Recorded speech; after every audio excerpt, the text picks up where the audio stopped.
conversation about changing the narrative about how women are shown on screen, finding better writers. But what is that one stereotype about female characters that you're just tired of hearing and even watching as an audience? I think the fact that female actors, tend to get boxed. And it's very difficult for them to break open that box because people like the convenience of slotting you because that is what you are and you're that one tone and there can be nothing else about you. And I think that's very claustrophobic. So I think to understand that women are layered, thinking, feeling, and they are a multitude of strengths.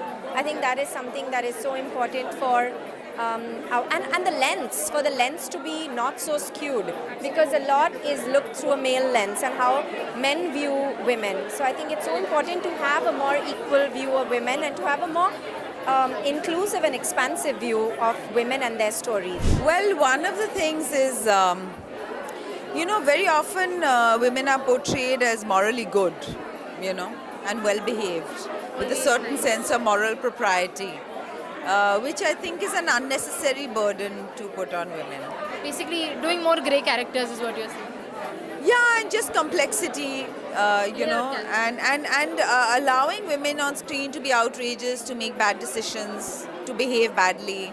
In most cases, second on the credit roll. Yeah, correct. Absolutely. I mean, something as simple as that. Storytelling, narratives, and all of that has changed a little bit. I mean, There's a very long way to go. Yeah. or like call sheets, like you're always number two, like character number two. Yeah. So simple things like that.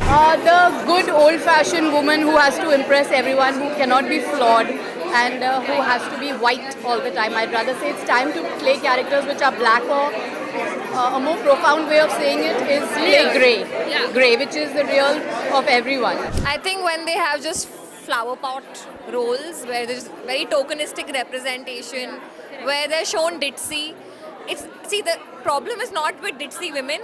We can be ditzy, Sometimes. but we're not always ditzy. Correct. We're not always stupid. We don't always need to be saved. We don't always need to be just plot points that are for it's just pleasing to the eye. There's so much more to us than that.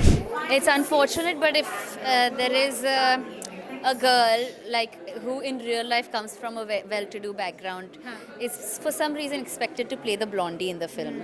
It's unfortunate, but I feel bad for them, and I feel like they have to do a lot more to prove that they're not that silly. This woman who is like having too many tragic incidents in life and just sad about it. I find most of my female friends, they have a problem, then they come out of it and they move on.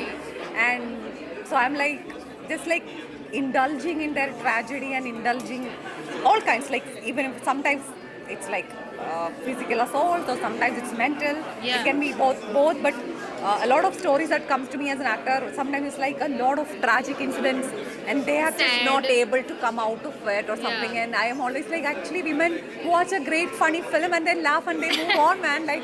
It's not that difficult for us that way. I think the term female oriented is used partly to feel there are times when the market goes into we want to be woke, when that's lucrative, and it's conveniently woke and conveniently problematic for the market, so to speak. Correct. In the studio spaces, especially when decisions are made, there are times where we see the trend कि अभी वो feminist films would be lucrative for us. अभी थोड़ा ज़्यादा हो गया है, थोड़ा कम कर देते हैं. So it's according to their convenience and market, not for the betterment of us just evolving together as artists. Yeah. So I think that convenience-based thing is a very tokenistic way to look at things. Yeah.